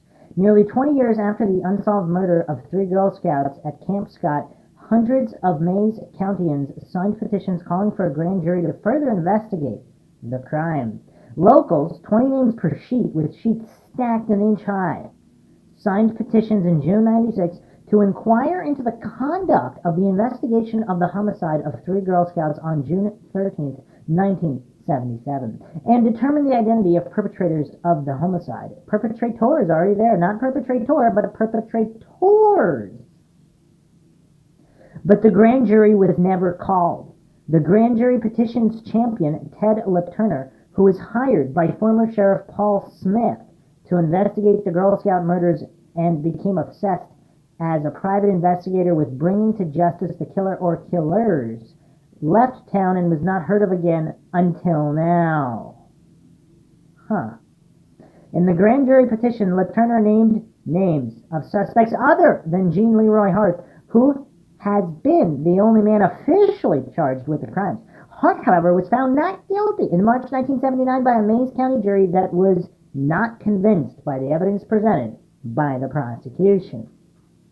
LaTurner's first petition, filed June 5, 1996, did not name names of suspects, and it was tossed out by District Judge James Goodpaster as vague, ambiguous, and speculative. A week later, LaTurner filed another petition calling for the grand jury and named the names of Jack Sonny James Jr., Frank Justice, and Bill Stevens as possible suspects in the Girl Scout murders. Sonny James is in prison on drug charges and earlier served time in prison in connection with the murder of a former friend, Freddie Rogers. You gotta love these names. Bill Stevens committed suicide in 1984 while serving time in the Kansas State Penitentiary on charges of rape, robbery, and kidnapping. Frank Justice, James's uncle, also is deceased. An eyewitness, the same unnamed eyewitness whose story has been revealed in earlier editions of the paper concerning the Girl Scout murders, reportedly saw James, Justice, and two men he believed to be Stevens and Hart inside one of the tents at Camp Scott on the night of the murders. Wow. This person said there were 4 perpetrators. In July 96, LaTurner decided to postpone until after the November general election his efforts to call for a grand jury after receiving a letter from Judge Goodpaster. Goodpaster advised LaTurner state law restricts impaneling a grand jury 30 days prior to any primary runoff, and general election days, and 10 days after any such election day. Why? Since Mays County voters would be going to the polls for an August 27th primary, September 17th primary runoff, and November 5th general election, LaTurner put the grand jury petition on hold so the grand jury would not be rushed or compromised. Come on now, justice delayed is justice denied. LaTurner refiled the grand jury petition in November 96 and was going to be given 45 days to collect a minimum of 500 signatures. From interest shown in June, 500 signatures would have been easy to obtain. However, the second petition drive never started because LaTurner left town, left state, and left reality. What? Without LaTurner to lead the charge, the grand jury petition died. Seriously, nobody else could take over the petition? I mean, I'm assuming these files were not only held by him, but that's kind of weird. So he left town forever and never came back? What happened to him? Is he dead? This is really weird. This is really weird. What else is interesting is that Hart did have a history of robberies. Some of those robberies included Tulsa police officers. So perhaps this is why they really wanted to get him. I don't know. Weird. So on to some of the theories on Reddit, Unresolved Mysteries. There's a couple of threads on this case. One theory here is I always wondered whether they were taken from the tent one by one. If they were, logically the perfect person to do this without arousing suspicion would be a counselor or a camp employee. Other people also posted, I'm surprised I don't see more people mentioning this. I'm convinced someone from the camp was involved. Another post, I doubt it was a counselor, but I was wondering if there could be a woman involved. It might be the way the girls were kept quiet, a woman posing as a counselor at night or something. Another post here regarding who is zipped up, who is not. Side note, I believe the camp counselor Carla discovered Denise's body on top of her sleeping bag. she didn't unzip the sleeping bags. It wasn't until others arrived that they discovered that Lori and Michele were zipped up in the other 2 sleeping bags. So that's kind of weird. The other thing, in terms of looking at layout, so they were relatively far from the counselor's tent. However, they weren't that far from the next tent. So, and the next 2 tents even. But you would think the tent right next to theirs, something would have been heard. And there was a report, I believe it was from either the next tent over or possibly 1 or 2 other tents over, that someone did enter the tent and flashed a flashlight around. The other thing, logistically, apparently there were 4 campers in all the tents except the girls that were murdered tent, which is also weird because the note that was found the week prior stating that they were going to kill 3. But if the standard practice is to have 4 to a tent, how did they even know there was going to be a tent with only 3? Is that a coincidence? I don't know if they've ever released official statements from the reports, but on talkmurderwithme.com, on a write-up they have here on the Oklahoma Girl Scout murders, November 30th, 2018. So this is the second night, but it says here, during the first night, there were unsettling noises coming from within the trees. They were described by camp counselors as something like a low croaking sound similar to a bullfrog. There were also strange lights amongst the trees. Camp counselors were said to have flashed their flashlights at the mysterious light in the woods, and it would disappear, only to reappear once they stopped flashing the flashlights. I mean, that is spooky stuff right there. I mean, is this the same night? Is this the night of? Okay, wow, so is this the first night? There were also reports from Girl Scouts in other units. So not the Kiowa unit? That's weird. Claiming they heard a girl screaming during the night, but they either did not tell their counselor from their unit at the time, or they did tell their counselor, at which point they were told not to worry. It was assumed that if there was a problem, the counselors from whichever unit it was coming from would take care of it. So, I mean, is that a case of everyone assuming everyone else took care of something and nobody took care of anything? So, also it does state that there was a crowbar found. Investigators discovered a number of items. A flashlight with a fingerprint on it. It did not belong to anyone from the campsite. A crowbar, a bloody boot print in the tent, black duct tape, and a long black hair. What's weird though, why would they leave the crowbar, the murder weapon? Really weird. Also, just a sum up of the trial here, the defense carefully dismantled the prosecution's case. 1, the bloody footprint in the tent was too small to be Hart's. Another point I have to interject here, let's say Hart's guilty, or regardless of who's guilty, if another counselor did go into the tent but they didn't want anybody else to know because they thought they might be blamed or something or whatever, or who, I don't know, if there was a prowler screwing around, maybe one of the boys from the boys' camp nearby, and he was in there and he saw the mess and then he ran away, he's not going to let anybody know that he saw that. Or if he is, I mean, I don't know. Is there definitive evidence that the footprint that was there was made during the attack or a period of time after the attack? Also, if the bodies were carried out of the tent, there's no bodies in there, there's just blood. So somebody else could come in, step in the blood, not know what's going on. But continuing on here, 2, the fingerprint on the flashlight was not a match to Hart's. 3, the swabs taken from the girls were not conclusive. They were similar to Hart's, but not guaranteed to be a match. 4, it was claimed the hair was Hart's, but again, it only looked like Hart's hair. It doesn't mean it was. They can't do a DNA test? Really? This is weird. 5, they emphasized the possibility of evidence being planted to frame Hart.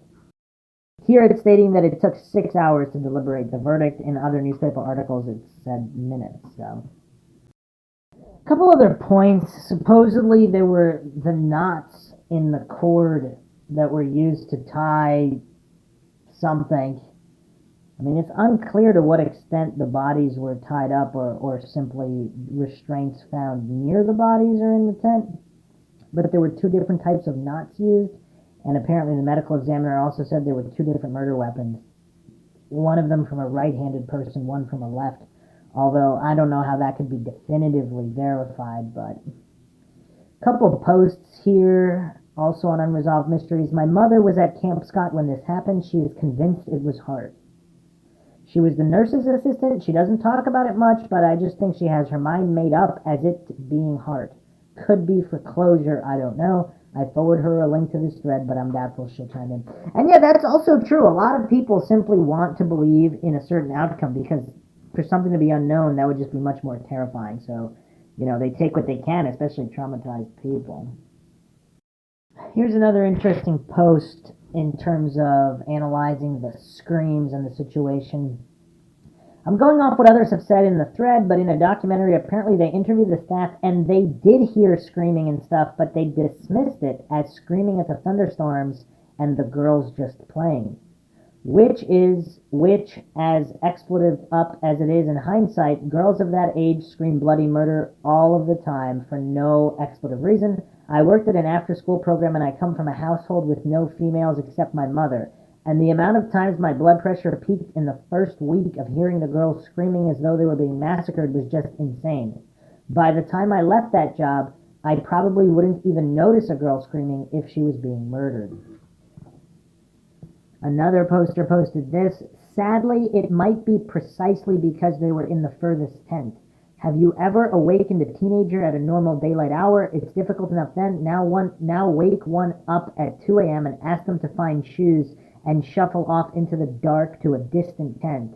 I'm not saying they shouldn't have checked, and I'm sure the poor counselors have beaten themselves up enough for that, but I think that distance and the late hour were definitely factors. An interesting post here also, which brings up some questions. The thing I find odd is if Hart was guilty, why did he claim innocence to the end? As it was pointed out, he admitted to the rapes of 2 pregnant women. I mean, that's kind of messed up. Also, it seems like the killer wanted to get caught from the beginning. First was the note in the donut box giving them a warning what was coming. The second thing is after the murders, while the camp was being watched by private security, someone was seen stalking around the murder site 3 times. And after one of those times, the sneakers and socks of one of the victims showed up on the steps of the camp director's cabin. And you know what really would be good too? If whoever was harboring Hart at the time, and there might have been more than one person, whatever his movements, can his movements be verified? Because, let's forget about the murder for a second. Who's dropping these sneakers and socks? Because if Hart's whereabouts can be accounted for at that moment, innocent or guilty, regardless, who the heck dropped these sneakers and socks? As if making fun of law enforcement because somebody was in the woods, whatever, they went to go check, and then while they're going to check, conveniently someone else slipped in and out unseen at the moment they were gone. I mean, it's just weird, and they didn't leave a single guy at the base. It would be, yeah, I mean, and it is kind of crazy. It's almost like a supernatural Native American shapeshifter skinwalker explanation would make sense here because the sheer amount of activity in and around the site. The only thing that points away from that is that security or law enforcement, whoever, they put those threads against trees to see if anybody broke them. You would think that, again, even an advanced Native American tracker, let alone a supernatural skinwalker, would they break those threads? I mean, I don't know. Also, all the weird stuff with the tracking dogs.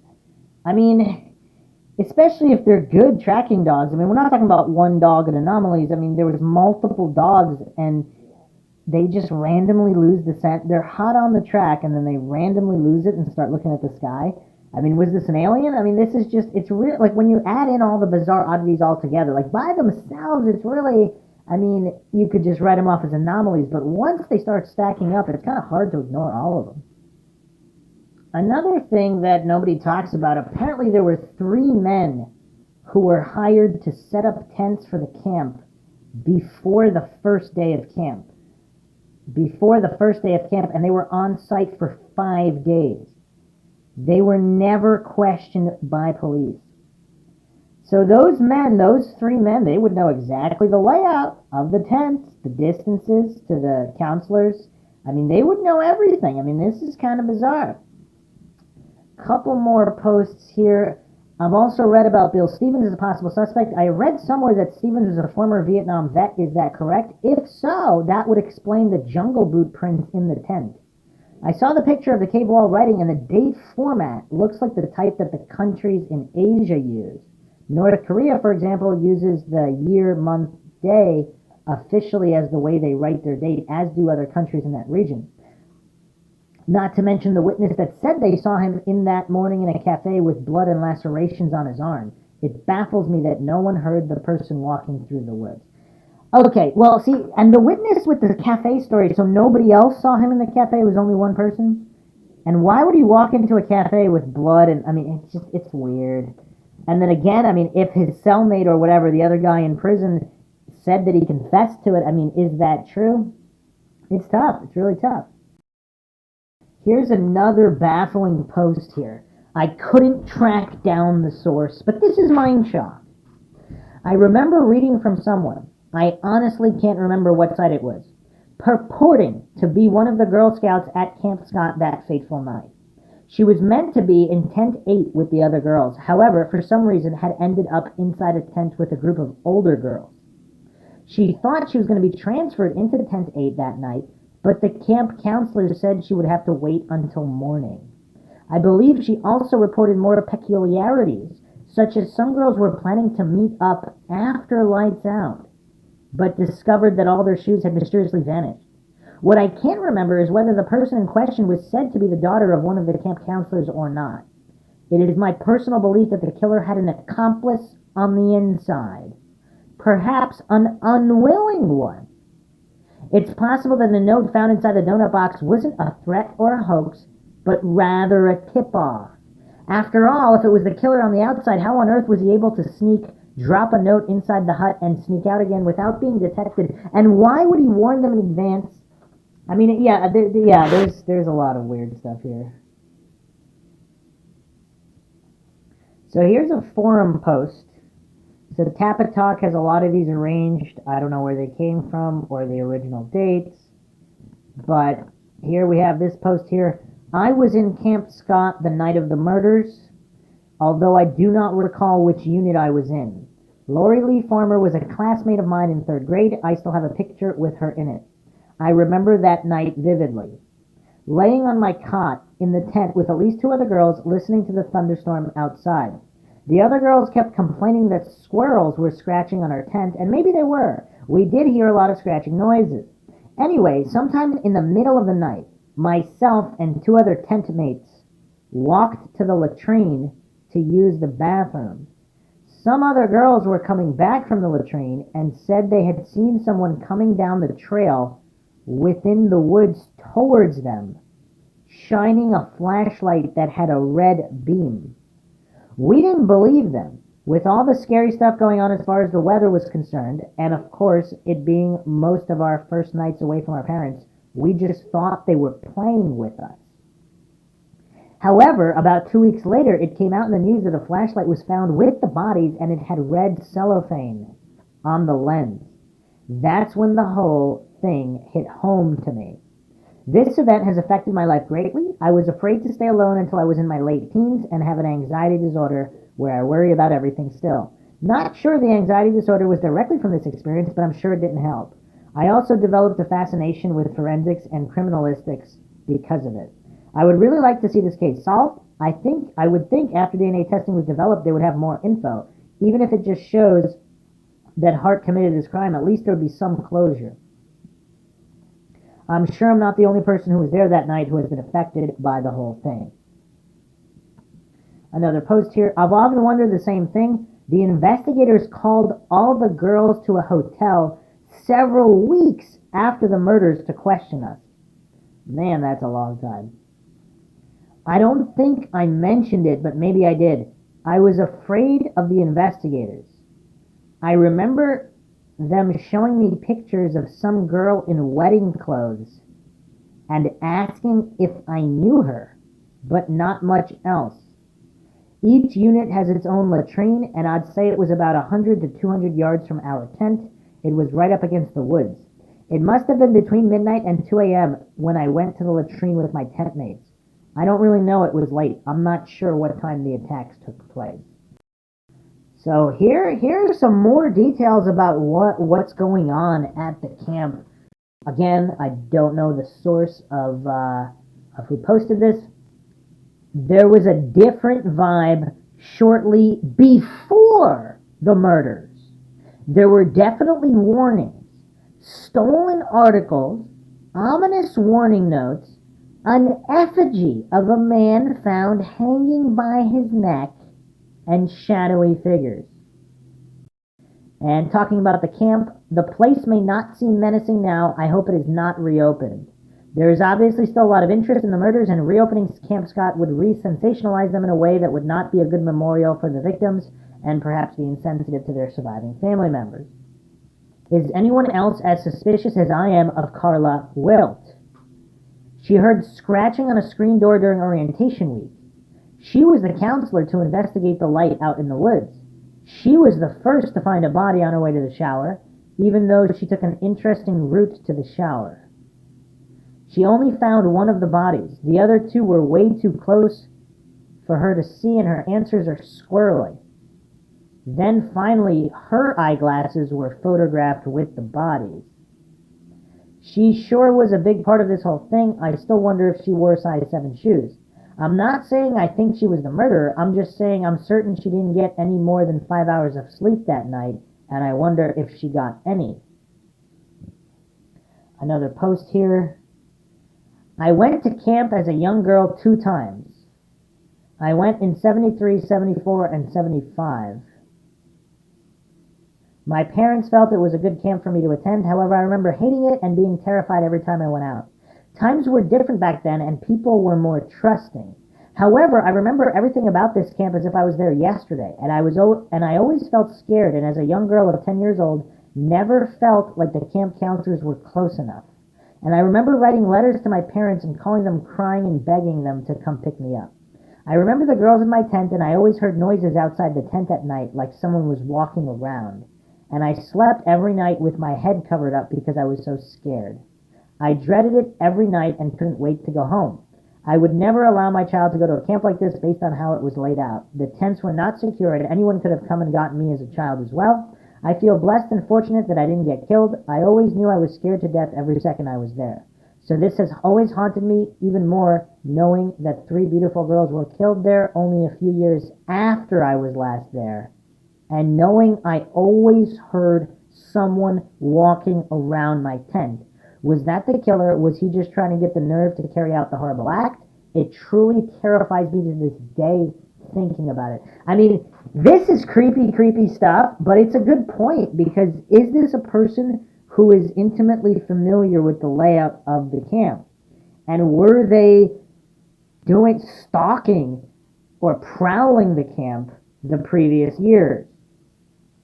Now, some people believe, and I'll be getting to this shortly as well, the neighboring Boy Scout camp, I mean, I don't know how close it was, but somewhat close by, that supposedly boys snuck in or whatever, and is that what was going on? But let me read a few more posts here.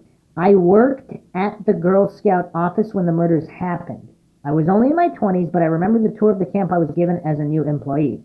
Even as a young adult, I was struck with how dangerous the camp layout felt to me. I thought I would not let a child of mine come here. There was a haunting uneasiness about the place before the murders. I have always felt Hart did not commit the murders, and it was someone who lived close around the area. My hope is that they are not there anymore. I would like to see the camp utilized for the good of people, redeeming it.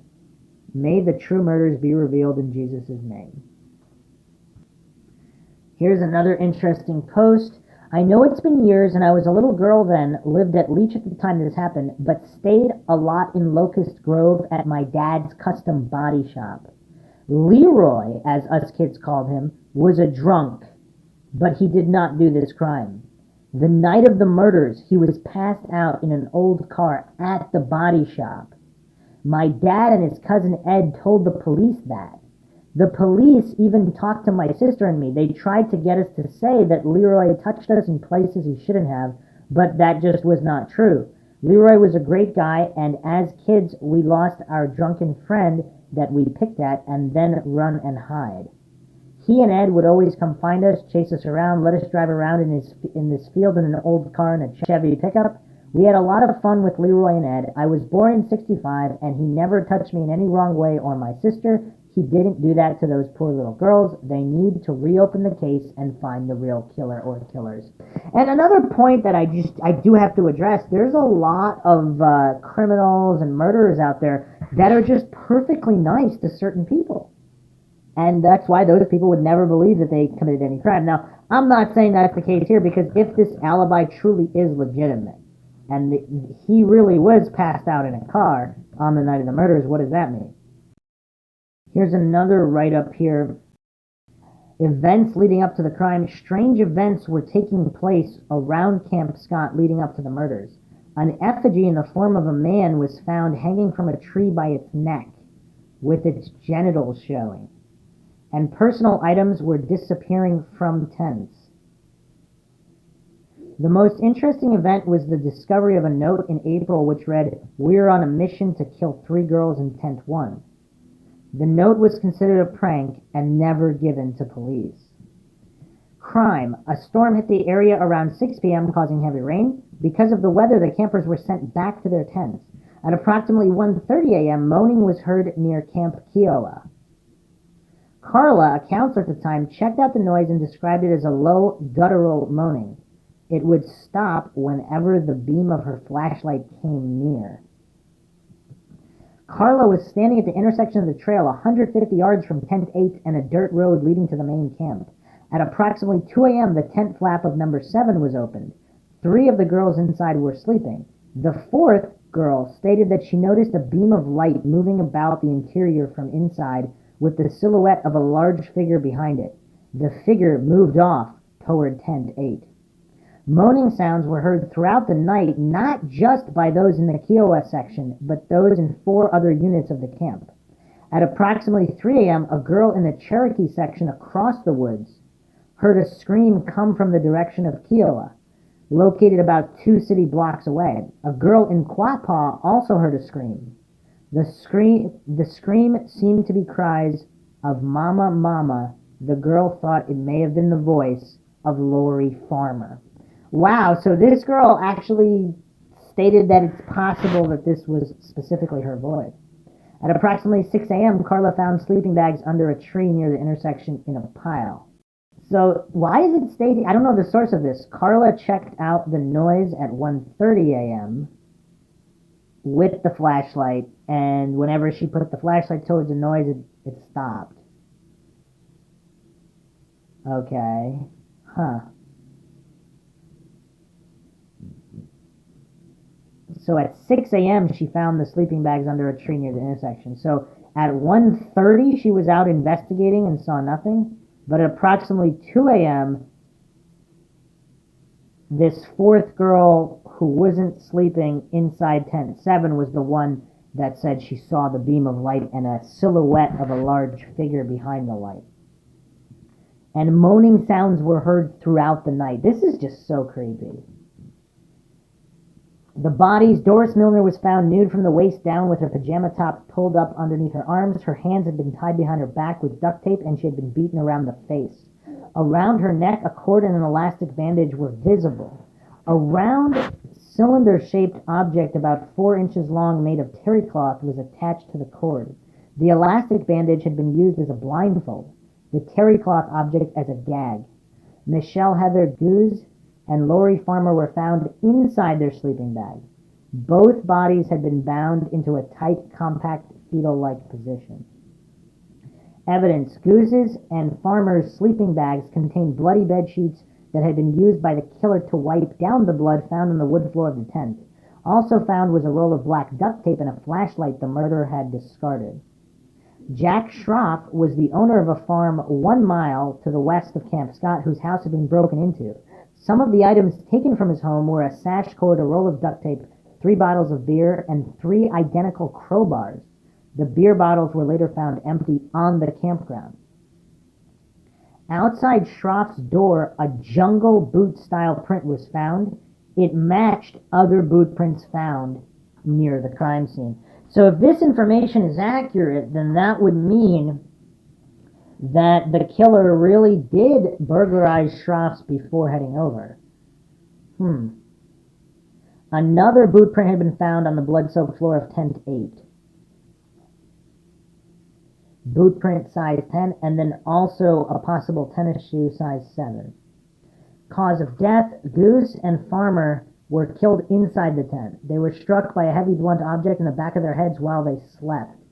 Milner may have been led out of the tent, raped, and then killed. When found, her face had been beaten with such force that the object responsible had left behind its shape. She had died on the trail. Her cause of death was strangulation, not blunt force trauma. Man, this is terrible. At autopsy, it was revealed that 2 different types of knots had reportedly been used. Head wounds on 2 of the victims indicated 2 different blunt instruments. Analysis. Physical evidence left behind at the crime scene and evidence recovered during autopsy indicates that 2 offenders were involved in the crime. The nature of the crime scene was a mixed scene. All of the equipment necessary to commit the crime was brought along, yet no steps were taken to conceal the crime after it was committed. This indicates that 2 offenders were involved. The offenders would have left the area immediately after the crime. This crime is one that would have been planned months, possibly years in advance. The killers were probably good friends given the nature of the crimes. Because of the remoteness of the crime scene, the offenders knew the area well. They were probably either avid hunters or lived in the area. Only one of the girls was the intended target. The other 2 girls were most likely murdered because they could identify the offenders. One or both of the offenders may have had a history of sexual assault, possibly involving children. This may not have been the first murder for one or both of the offenders. The level of violence indicates that these offenders were not new to murder and had been involved in some type of violent crime previous to this one. However, the crime itself was sloppy and excessively violent, so this may have been the offender's first murder.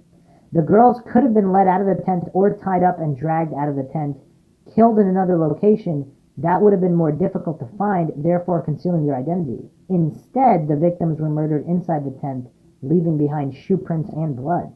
The victims were all young girls that were surprised in their tent at night while probably sleeping. They were badly beaten and raped. This was the first step in the escalation of violence leading to murder. You know what else is kind of weird, though? Supposedly in the initial medical examiner reports that they stated they were not raped. So, yeah, we actually have plenty more to go over. There's a couple other theories. We still have to go over the theories for the neighboring boys' camp. And there's actually a couple other suspects that were brought up by astute online researchers, including family members of the suspects brought up. So we actually have plenty more to go over. So we'll be going over that in the follow-up episode. So hope you guys found another edition of Mindshock True Crime interesting. If you want to help support the podcast, you can donate to our PayPal. Just check the link in the description. You can also become a YouTube member right here on YouTube. Make sure you subscribe to the channel, like and share this podcast. Keep up awareness in unsolved cases like this one. Twitter, Facebook, Reddit, Patreon. Patrons do get priority for case topic, logical analysis, co-podcast, or requests. You could also be a guest in the podcast depending on your tier. Questions, comments, theories, thoughts, suggestions, rebuttals, debunkings of any kind, leave them in the comment section.